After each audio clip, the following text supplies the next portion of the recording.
वचन सुनकर रहेंगे हम एकजुट होकर। तेरे दर पे प्रभु लेके प्यार आए हम, अर्पित पावन बलिदान हमें तो दे दे दया निधान, अपना प्रेम महान, अपना प्रेम महान। क्रिस्त में प्यारे भाइयों और बहनों, आइए आज के पवित्र मिस्सा बलिदान को शुरू करते हैं। पिता और पुत्र और पवित्र आत्मा के नाम पर आमीन। हमारे प्रभु यीशु क्रिस्त की कृपा, ईश्वर का प्रेम तथा पवित्र आत्मा का सहचर्य आप सबों को प्राप्त हो और आपको भी। क्रिस्त में प्यारे भाइयों और बहनों, हम लोग आगमन काल का तीसरा सप्ताह में प्रवेश कर चुके हैं और ये संपूर्ण आगमन काल हमारे लिए एक तैयारी का काल है और प्रार्थना और विश्वास में बढ़ने का समय है। आज के दूसरे पाठ में संत पौलुस विश्वासियों को बताना चाहते हैं, प्रभु निकट है और इसलिए हर समय प्रसन्न और खुश रहिए, निरंतर प्रार्थना करते रहिए और हर एक बातों के लिए, हर एक कार्यों के लिए प्रभु को धन्यवाद दीजिए। जब हम निरंतर प्रार्थना करते हैं, निरंतर धन्यवाद देते हैं, परमेश्वर और यीशु से जुड़े रहते हैं। और जब हम परमेश्वर और यीशु से जुड़े रहते हैं, सांसारिक वस्तुएं, सांसारिक चिंताएं हमारे जीवन में प्रवेश नहीं करती है और इस तरह से हम सुरक्षित रहते हैं और अपने आप को शुद्ध और पवित्र रखते हैं। तो आइए ये आगमन काल का समय और दिनों को हम बारीक से याद करें। प्रथम से अब तक एक एक दिन हम गुजर चुके हैं। क्या प्रभु की आशीष हमें मिली है? क्या हम प्रभु के प्रेम में बढ़े हैं त्याग, तपस्या और प्रार्थना के जरिए? तो जब इस पवित्र मिस्सा बलिदान में भाग ले रहे हैं और वचन के द्वारा हमें संदेश मिला है कि हमें अपने आप को पवित्र करना है, त्यागना है, प्रार्थना में समय बिताना है, ये हमारे लिए एक उचित और सुगम अवसर है। तो आइए जब इस पवित्र मिस्सा बलिदान में भाग ले रहे हैं, सबसे पहले हम अपने आंखें बंद करें। आंखें बंद कीजिए, प्रभु के करीब आइए, प्रभु के नज़दीक आइए, प्रभु की उपस्थिति को महसूस कीजिए, प्रभु से प्रार्थना कीजिए कि प्रभु हमें प्रचुर आशीष और कृपा प्रदान कर, ताकि आने वाला समय में हम अपने आप को पूर्ण रूप से तैयार कर सके, मन हृदय को शुद्ध और पवित्र कर सके और मौन रूप से अपने सारे पापों को प्रभु के चरणों पे समर्पित कीजिए, प्रभु को प्रकट कीजिए। वचन के द्वारा हम पढ़ते हैं, पाप का वेतन मृत्यु है, किंतु ईश्वर का वरदान है यीशु मसीह में अनंत जीवन। और इसलिए वचन में पढ़ते हैं, जितने भी लोग प्रभु में विश्वास करते हैं, यीशु में विश्वास करते हैं, अनंत जीवन को प्राप्त करते हैं। आइए हम सारे पापों को समर्पित करते हुए, उनके प्रति माफ़ी मांगते हुए, पश्चाताप करते हुए क्षमा याचना का गीत गाएं।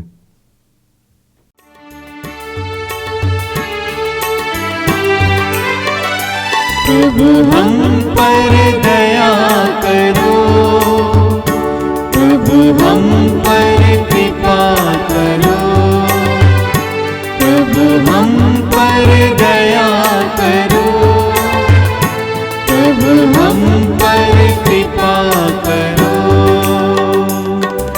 शरण तुम्हारी आए हैं, शीश झुकाने हैं प्रभु।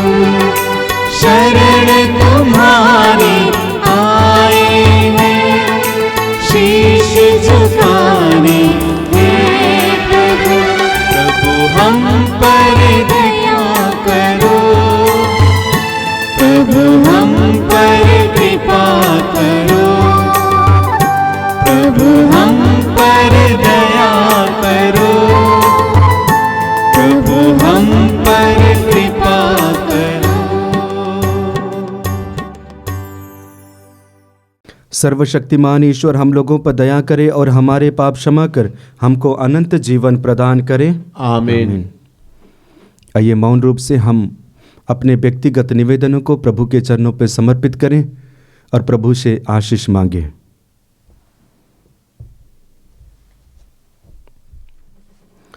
हम प्रार्थना करें।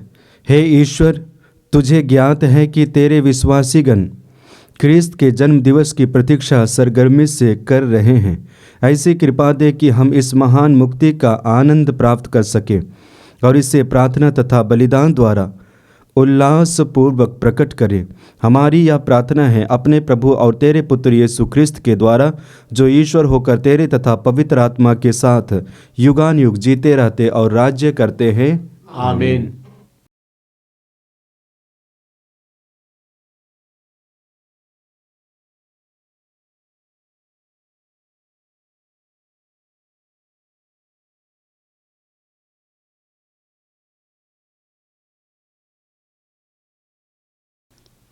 आगमन का तीसरा इतवार।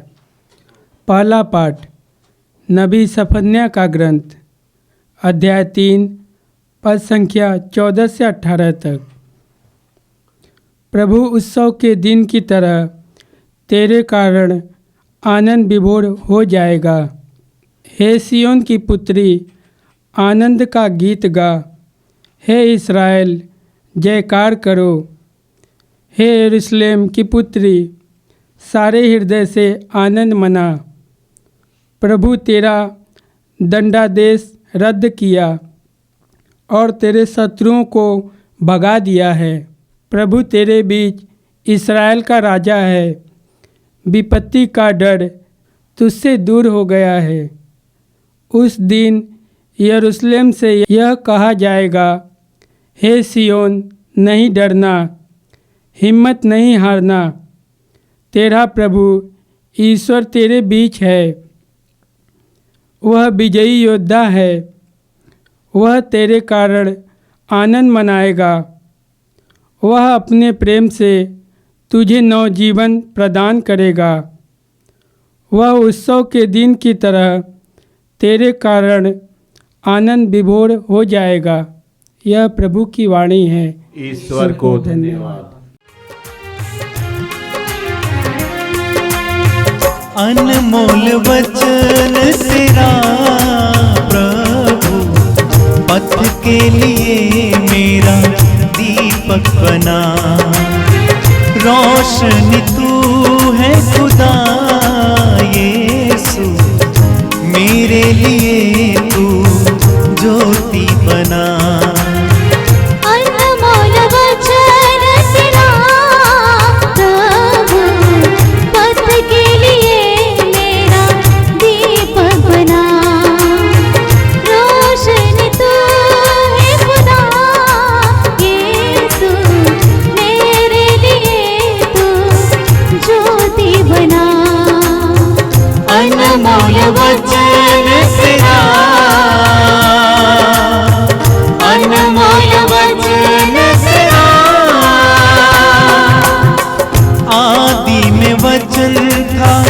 वचन परमेश्वर था, सामर्थी वचन से तू दुनिया को रचा। आदि में वचन था, वचन परमेश्वर था, सामर्थी वचन से तू दुनिया को रचा। मोहब्बत हुई तेरे नाम से,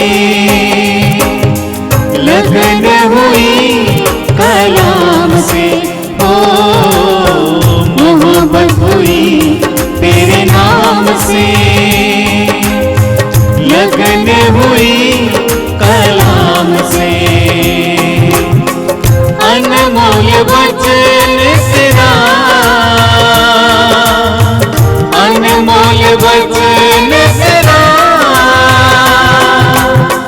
मधुर तेरा वचन सोने चांदी से भी उत्तम। तेरी व्यवस्था मुझको सच्चाई सिखाता। मधुर तेरा वचन सोने चांदी से भी उत्तम। तेरी व्यवस्था मुझको सच्चाई सिखाता। ध्यान मेरा तेरी कलाम में, आराधना तेरी चरण में। ध्यान मेरा तेरी कलाम में, आराधना तेरी चरण में।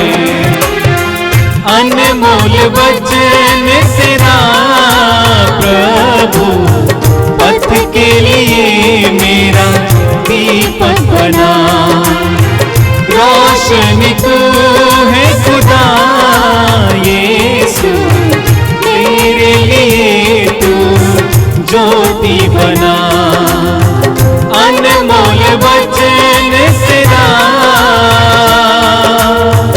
अनमोल वचन तेरा।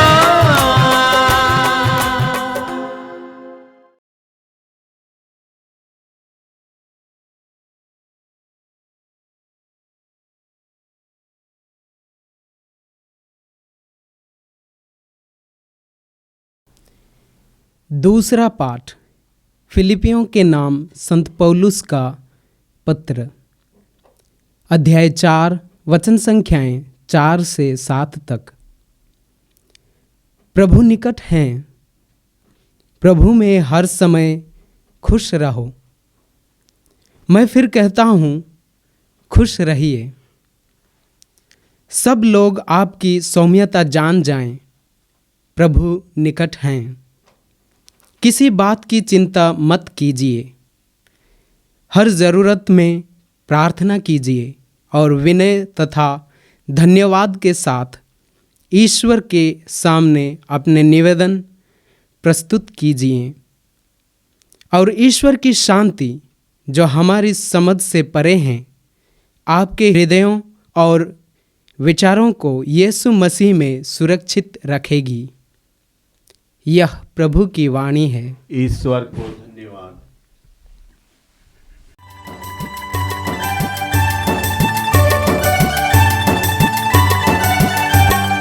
गाए हम हालेलुया, गाए हम हालेलुया, गाए हम हालेलुया, गाए हम हालेलुया,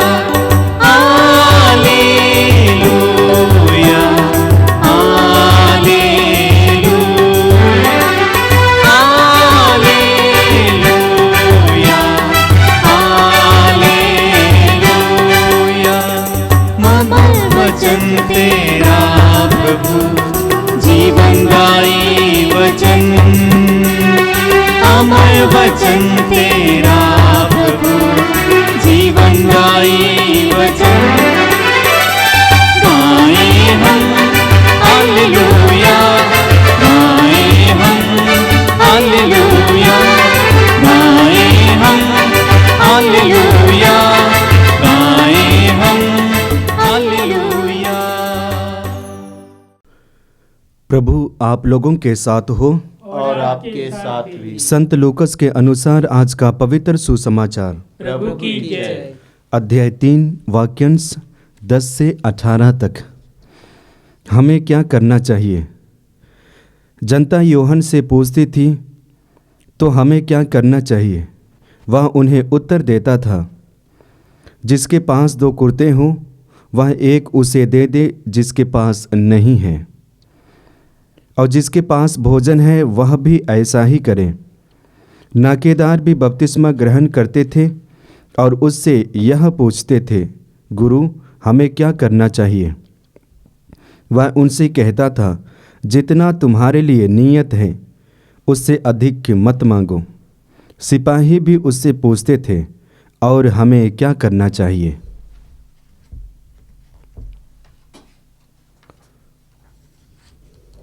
वह उनसे कहता था, किसी पर अत्याचार मत करो, किसी पर झूठा दोष मत लगाओ और अपने वेतन से संतुष्ट रहो। जनता में उत्सुकता बढ़ती जा रही थी और सब यूहन्ना के विषय में मन ही मन सोच रहे थे कि कहीं यही तो मसीह नहीं है। इसलिए यूहन्ना ने सबों से कहा, मैं तुम लोगों को जल से बपतिस्मा देता हूँ, परंतु एक आने वाले हैं जो मुझसे अधिक शक्तिशाली हैं। मैं उनके जूते का फीता खोलने योग्य भी नहीं हूँ। वह तुम लोगों को पवित्र आत्मा और आग से बपतिस्मा देंगे।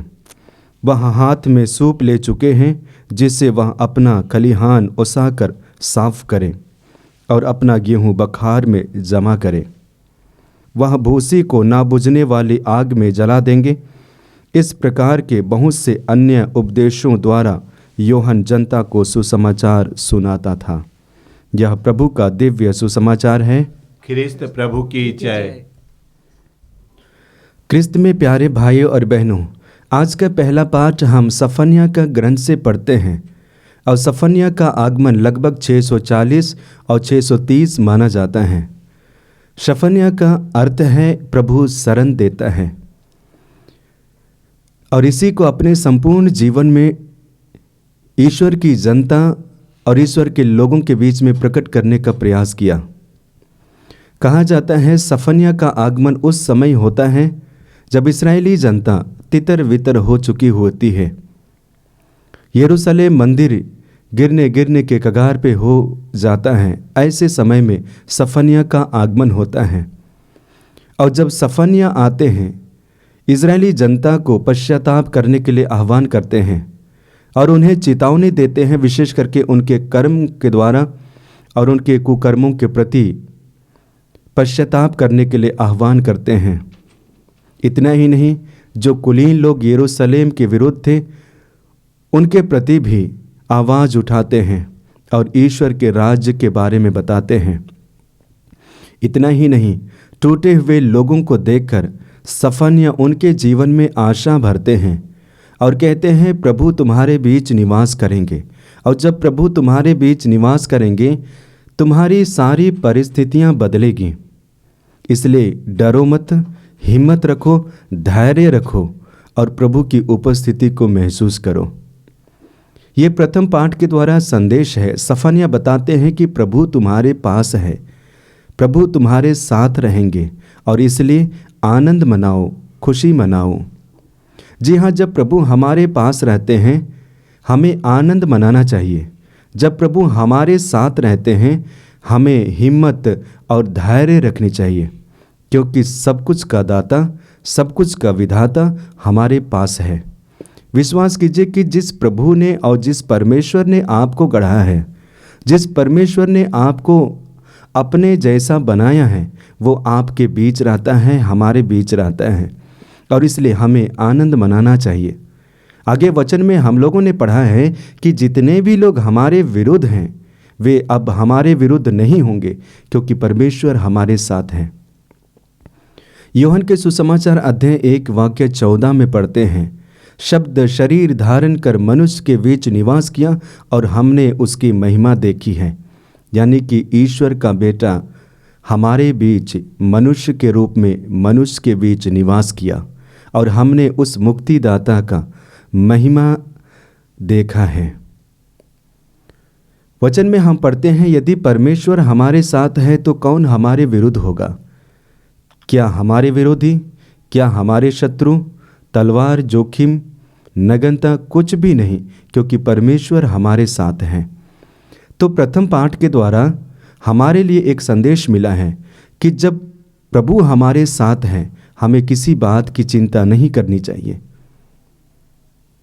क्योंकि चिंता हमें विनाश करती है, लेकिन परमेश्वर हमें आनंद और खुशियों से भरते हैं। आज के सुसमाचार में पुनः संत पौलुस बताना चाहते हैं, प्रभु निकट है, खुशी मनाओ, आनंद मनाओ, हर समय प्रार्थना करो, धन्यवाद दो। इसके जरिए हम अपने आप को सही मार्ग पर लाते हैं। क्रिस्त में प्यारे भाइयों और बहनों, जब आज सुसमाचार के ऊपर मनन चिंतन करते हैं तो हमारे लिए कई सारे बिंदु मिलते हैं जिनके ऊपर हम मनन चिंतन कर सकते हैं। आज के पाठ यूहन्ना बपतिस्ता पर आधारित है।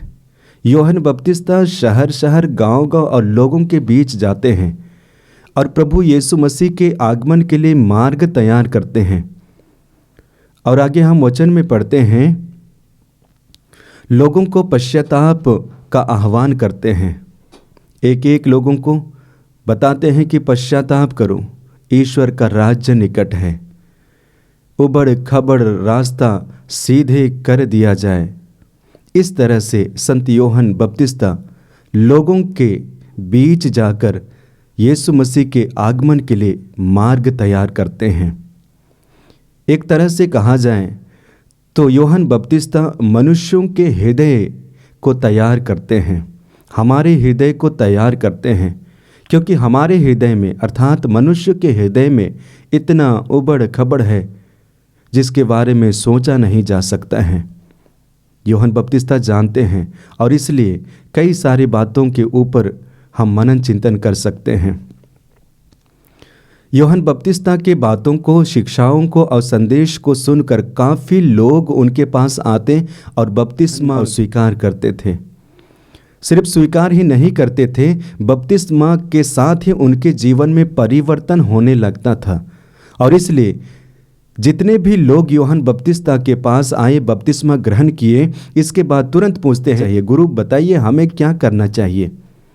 जनता यूहन्ना बपतिस्ता से पूछती है कि हमें क्या करना चाहिए। तब यूहन्ना कहते हैं कि यदि तुम्हारे पास 2 कुर्ते हैं तो एक अपने पास और एक दूसरे को दे दो जिनके पास नहीं है। ठीक उसी प्रकार यदि आपके पास पर्याप्त भोजन है तो भोजन का कुछ हिस्सा उन्हें दे दो जिनके पास खाने के लिए भोजन नहीं है। एक तरह से क्या तैयारी कराते हैं, नैतिकता मनुष्य के जीवन में लाते हैं। एक दूसरे के प्रति सम्मान, एक दूसरे के प्रति जागरूक, एक दूसरे को मदद करने के लिए एक तरह से आह्वान करते हैं। जब हम ऐसे करते हैं तो निश्चय ही प्रभु के मार्ग में चलते हैं। आगे हम वचन में पढ़ेंगे, नाकेदार यूहन्ना बपतिस्ता के पास आते और बपतिस्मा ग्रहण करते थे और इसके बाद तुरंत प्रश्न पूछते थे कि गुरु हमें क्या करना चाहिए। यूहन्ना बताते हैं कि तुम्हें जो उचित है वही लेना चाहिए, ज़्यादा नहीं। यूहन्ना बपतिस्ता जानते थे कि नाकेदार पैसा लेते थे, जहाँ पे लेना नहीं चाहिए था वहाँ से लेते थे, जहाँ पे कम लेना था ज़्यादा लेते थे। ऐसे चरित्र उनके जीवन में प्रवेश हो चुका था। लेकिन बपतिस्मा के तुरंत बाद उनके जीवन में परिवर्तन होने लगता है और इसलिए प्रश्न पूछते हैं कि हमें क्या करना चाहिए। यूहन्ना बताते हैं तुम्हें जो उचित है वही लो। एक तरह से क्या होता है, संसार में देखिए, हमारे ही जीवन में देखिए, कभी कभी हम लालच में आ जाते हैं। जहाँ पे नहीं लेना है वहाँ पे लेना चाहते हैं और लेना शुरू करते हैं। यूहन्ना बपतिस्ता के द्वारा हमारे लिए संदेश है, यदि ऐसा है तो ऐसा करना नहीं है, जो उचित है वही हमारे लिए पर्याप्त है। आगे हम पढ़ेंगे, वचन के द्वारा संदेश मिलता है कि सैनिक भी यूहन्ना के पास आते हैं और कहते हैं कि हमें क्या करना चाहिए। तब यूहन्ना बपतिस्ता कहते हैं अत्याचार मत करो, हिंसा मत करो, झूठ मत बोलो और अपने वेतन से संतुष्ट रहो, ये कहते हैं। अक्सर हमारे जीवन में क्या होता है, हम पैसों के पीछे, धन के पीछे, नाम के पीछे और अपने कार्य के पीछे पड़े रहते हैं। हालांकि उचित है लेकिन हद से ज़्यादा सही नहीं है। यूहन्ना बपतिस्ता इसे जानते हैं और इसे कहते हैं कि तुम्हें अत्याचार करना नहीं है, झूठ बोलना नहीं है और अपने वेतन से संतुष्ट रहना है। घूस लेना नहीं है बल्कि वेतन से संतुष्ट रहना है। आज हमारे जीवन में देखिए, आसपास में देखिए, कई सारे लोग इस तरह के आचरण में गिरे हुए हैं। आज हमारे लिए संदेश है कि जब आगमन काल एक तैयारी के काल है तो विशेष रूप से अपने जीवन में देखें कि क्या मेरे जीवन में ये सारे मूल्य, ये सारे नैतिक मूल्य उत्पन्न हो रहे हैं, विकास हो रहे हैं या नहीं। यदि नहीं तो हमें प्रभु से जुड़ने की ज़रूरत है, प्रभु से मिलने की ज़रूरत है। और हमारे अंदर में एक तरह की इच्छा होनी चाहिए, जैसे लोगों के मन और हृदय में इच्छा उत्पन्न हुई कि हमें कैसे पश्चाताप करना है, कैसे नए मार्ग पे चलना है। यूहन्ना बताते हैं तो प्रत्येक दिन अपने आप से पूछना है कि आज मेरे जीवन में क्या परिवर्तन हुआ है, आज मेरे जीवन में क्या बदलाव हुआ है। क्या मैं एक दूसरे को समझ पाया या समझ पाई? क्या मैं एक दूसरे को मदद कर पाया या कर पाई? यदि ऐसे करते हैं तो निश्चय ही अपने जीवन में पवित्रता को आगमन देते हैं, पवित्रता को लाते हैं। आगे वचन के अंतिम भाग में हम पढ़ेंगे, यूहन्ना बपतिस्ता को पता चला कि अब जनता मेरे पीछे पड़ी हुई है। जनता आपस में बातें कर रही है कि क्या यही मसीह तो नहीं है। तब उनके सारे डाउट्स को क्लियर करने के लिए कहते हैं, मेरे बाद एक व्यक्ति आने वाला है जो मुझसे शक्तिशाली है, मैं उनके जूते के फीता खोलने योग्य भी नहीं हूँ। यूहन्ना बपतिस्ता मसीह की ओर इंगित करते हैं, संकेत करते हैं। यानी कि जितने भी जनता यूहन्ना बपतिस्ता के मुख और वाणियों को सुनते थे, सारे लोगों को यीशु मसीह की ओर इंगित करते हैं, यीशु मसीह की ओर बढ़ाते हैं, आगे ले चलने के लिए संकेत देते हैं। तो हम विश्वासियों का कार्य क्या है? हम विश्वासियों का कार्य यही है कि जितने भी लोग हमारे करीब रहते हैं, हमारे नज़दीक आते हैं, उन सारे लोगों को यीशु की ओर लाना है, यीशु की ओर इंगित करना है, जैसे संत यूहन्ना किया करते हैं। हम अपने व्यवहार के द्वारा कर सकते हैं, अपने कार्यों के द्वारा कर सकते हैं, अपने वाणियों के द्वारा कर सकते हैं, चरित्र के द्वारा कर सकते हैं, और सारे लोगों को यीशु की ओर इंगित कर सकते हैं। आइए आज के द्वारा जो संदेश हमें मिल रहा है उसे अमल कर पाएं। आगे अंतिम भाग में हम देखते हैं यूहन्ना बपतिस्ता महान कार्य करते जरूर हैं, यीशु मसीह के लिए मार्ग तैयार करते जरूर हैं, लेकिन अपने आप को छोटा बनाते हैं, अपने आप को नम्र बनाते हैं और कहते हैं कि मैं जो मेरे बाद आने वाला व्यक्ति है उनके जूते का फीता खोलने योग्य भी नहीं हूँ। महान व्यक्ति, महान कार्य करने वाला व्यक्ति, काफ़ी लोगों को यीशु की ओर आकर्षित करने वाला व्यक्ति अब कहते हैं कि मैं उनके जूते के फीता खोलने योग्य नहीं हूँ। क्या दर्शाता है? नम्रता को दर्शाता है। क्या दर्शाता है? छोटापन को दर्शाता है। आज हमारे लिए संदेश है, जितने भी विश्वासी हैं, प्रभु में विश्वास करते हैं, प्रभु के मार्ग पर चलते हैं, हमें नम्र बनने की ज़रूरत है, छोटा बनने की ज़रूरत है। इसलिए जब हम छोटा बनते हैं, प्रभु हमें ऊपर उठाते हैं, प्रभु हमें ऊपर उठाते हैं। तो आइए आज के द्वारा जो काफ़ी संदेश हमें मिल चुके हैं, सारे संदेशों को आगमन काल में प्रैक्टिस करने का प्रयास करें और इसके लिए हम प्रभु से प्रार्थना करें।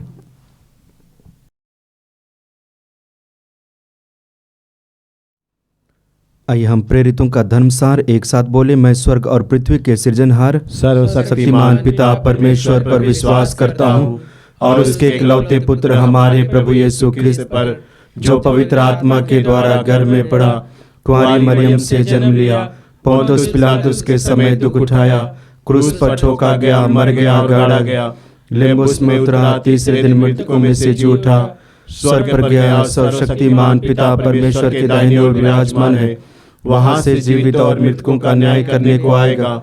मैं पवित्र आत्मा, पवित्र कैथोलिक कलीसिया, धर्मियों के संबंध, पापियों की क्षमा, देह के पुनरुत्थान और अनंत जीवन पर मैं विश्वास करता हूँ। आमीन।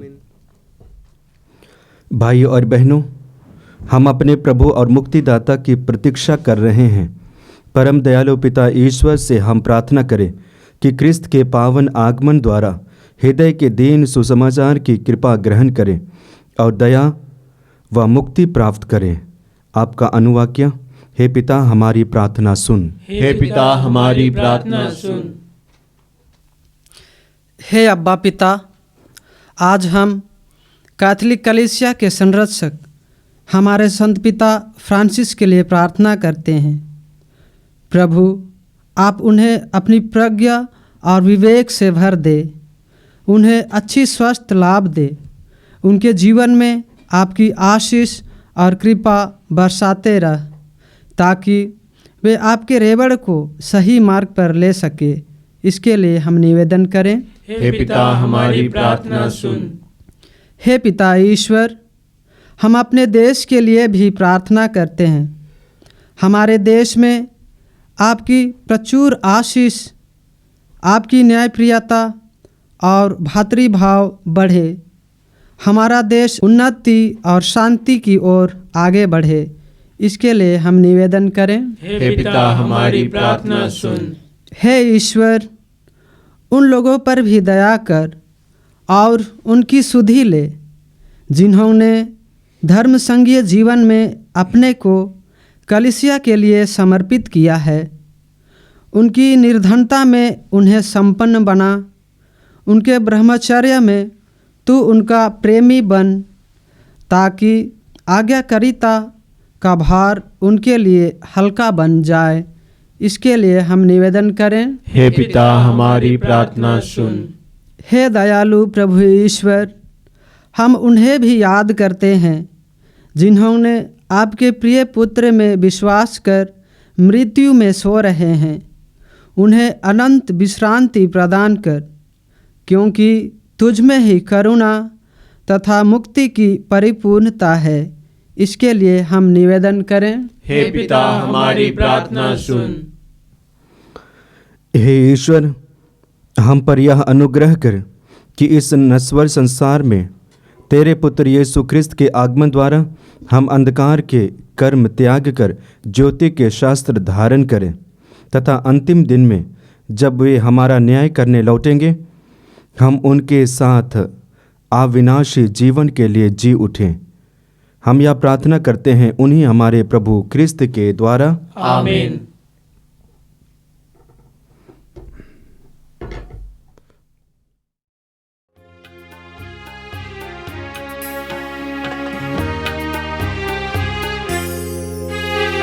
द्वार तेरे आए हैं भगवन, भेंट अपनी लाए हैं भगवन। द्वार तेरे आए हैं भगवन, भेंट अपनी लाए हैं भगवन। स्वीकारो प्रभु, स्वीकारो प्रभु, स्वीकारो प्रभु, स्वीकारो प्रभु। गेहूं की रोटी लेके प्रभु जी आए हैं, दाख रस का प्याला भी ले आए हैं। गेहूं की रोटी लेके प्रभु जी आए हैं, दाख रस का प्याला भी ले आए हैं। पावन से तू पावन कर दे प्रभु, स्वर्ग भोजन दे हमें तू प्रभु। स्वीकारो प्रभु, स्वीकारो प्रभु, स्वीकारो प्रभु, स्वीकारो प्रभु। द्वार तेरे आए हैं भगवन, भेंट अपनी लाए हैं भगवन।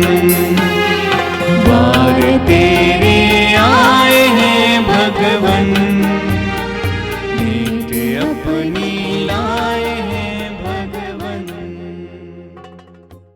भाई और बहनों, प्रार्थना कीजिए कि सर्वशक्तिमान पिता ईश्वर मेरा और आप लोगों का यह बलिदान ग्रहण करें। प्रभु अपने नाम की स्तुति तथा महिमा के लिए और हमारे तथा अपने समस्त पवित्र कलीसिया के लाभ के लिए आपके हाथों से बलिदान ग्रहण करें। हे प्रभु, हमारी भक्ति का यह बलिदान लगातार तेरे सम्मुख चढ़ता जाए। यह बलिदान अपना उद्देश्य पूरा करे और हमारी मुक्ति का प्रबल साधन बने। यह वर दे हमारे प्रभु क्रिस्त के द्वारा, आमीन।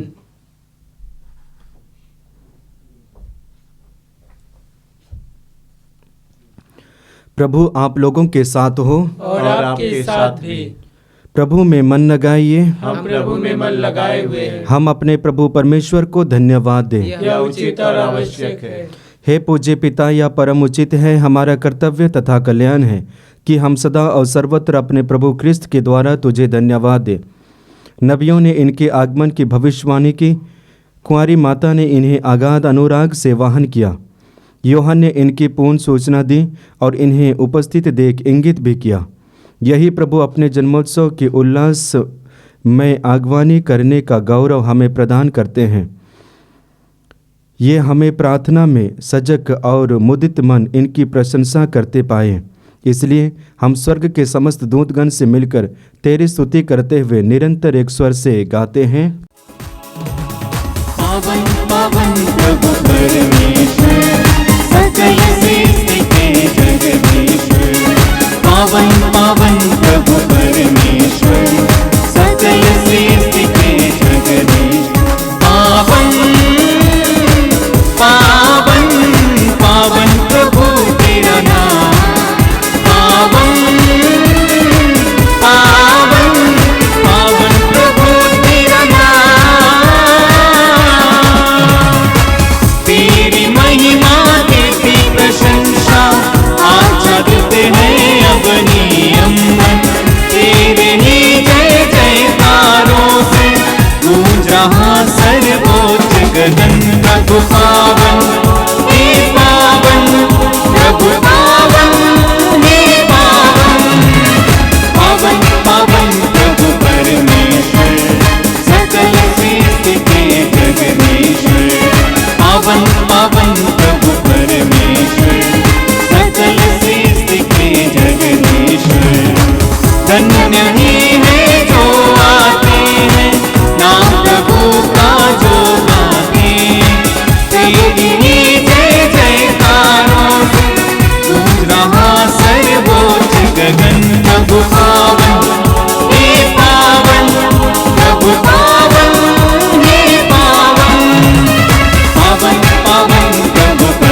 पवित्र मिस्सा बलिदान के महत्वपूर्ण भाग में प्रवेश किए। आइए हम अपने आप को तैयार करें।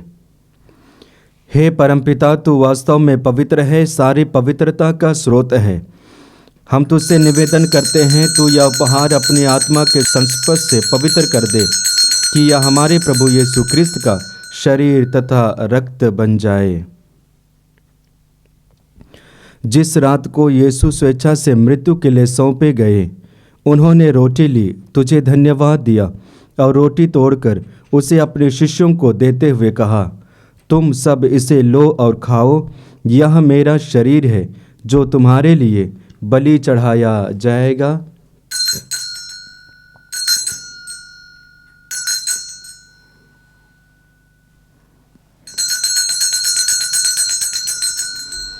इसी भांति भोजन के बाद उन्होंने कटोरा लिया, तुझे धन्यवाद दिया और उसे अपने शिष्यों को देते हुए कहा, तुम सब इसे लो और पियो, यह मेरे रक्त का कटोरा है, नवीन और अनंत व्यवस्थान का रक्त जो तुम्हारे और बहुतों के पापों की क्षमा के लिए बहाया जाएगा।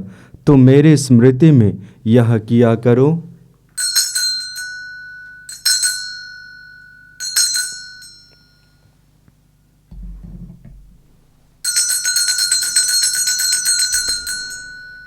यह है हमारे विश्वास का रहस्य। ख्रिस्त प्रभु मर गए, ख्रिस्त प्रभु जी उठे, ख्रिस्त प्रभु महिमा के साथ फिर आएंगे।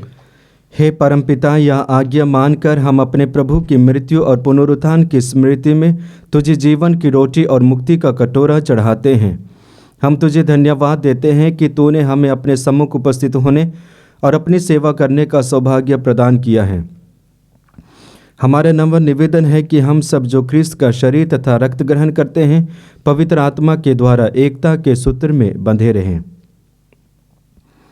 प्रभुवर हमारे संत पिता फ्रांसिस, हमारे धर्माध्यक्ष यूजिन जोसेफ और सभी याजकों के साथ विश्व भर में फैली अपनी कलीसिया की सुधि ले तथा इसे प्रेम में सिद्ध बना दें।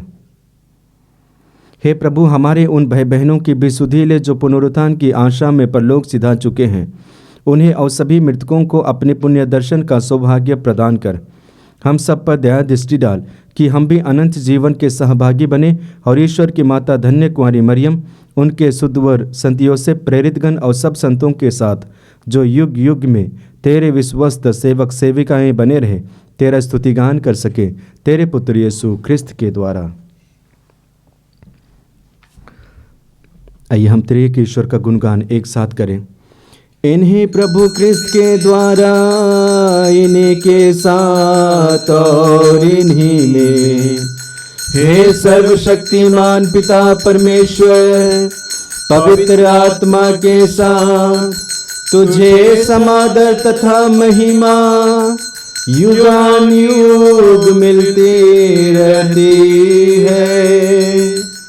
आमीन आमीन आमीन।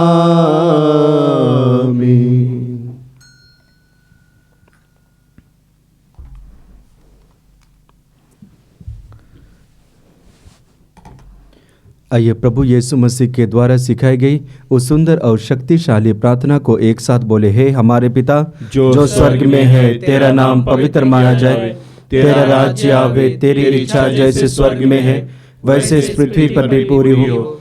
हमारा प्रतिदिन का आहार आज हमें दे और हमारे अपराध हमें क्षमा कर, जैसे हम भी अपने अपराधियों को क्षमा करते हैं, और हमें परीक्षा में ना डाल परंतु बुराई से बचा।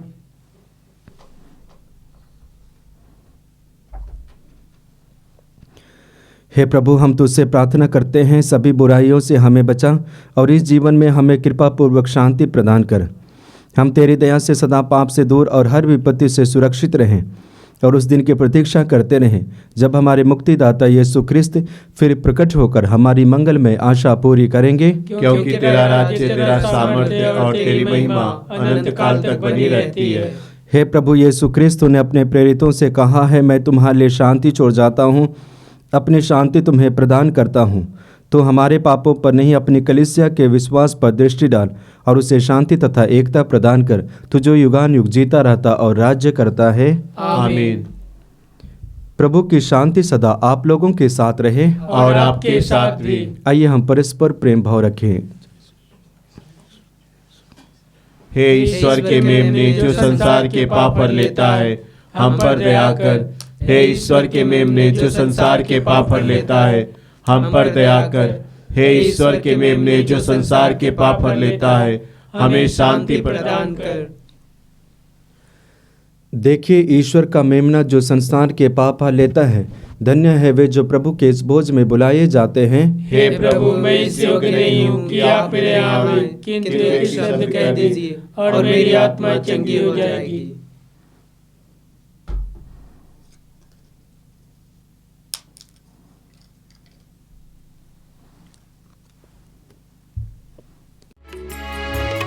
आजा मेरे प्यारे प्रभु इस रोटी रूप में। आजा मेरे प्यारे प्रभु इस रोटी रूप में। अयोग्य हूँ मैं फिर भी मेरे, अयोग्य हूँ मैं फिर भी मेरे दिल में आ प्रभु, दिल में आ प्रभु। आजा मेरे प्यारे प्रभु इस रोटी रूप में। आजा मेरे प्यारे प्रभु इस रोटी रूप में। नश्वर रोटी के लिए मैं श्रम करता रहा। नश्वर रोटी के लिए मैं श्रम करता रहा। लेकिन फिर भी भूख लगी है, लेकिन फिर भी भूख लगी है। भूख मिटा दे प्रभु, दिल में आ प्रभु। आजा मेरे प्यारे प्रभु इस रोटी रूप में। आजा मेरे प्यारे प्रभु इस रोटी रूप में। हम प्रार्थना करें। हे दया सागर प्रभु, हम तुझसे याचना करते हैं कि यह दिव्य प्रसाद हमें सब बुराइयों से शुद्ध कर आगामी पर्व के लिए तैयार करें। हम यह प्रार्थना करते हैं अपने प्रभु क्रिस्त के द्वारा। आमीन। प्रभु आप लोगों के साथ हो और आपके साथ भी। सर्वशक्तिमान ईश्वर पिता और पुत्र और पवित्र आत्मा आप सबों को आशीर्वाद प्रदान करें। आमीन। आप लोग भी डाले क्रिस्त की ज्योति जलाए। ईश्वर को धन्यवाद।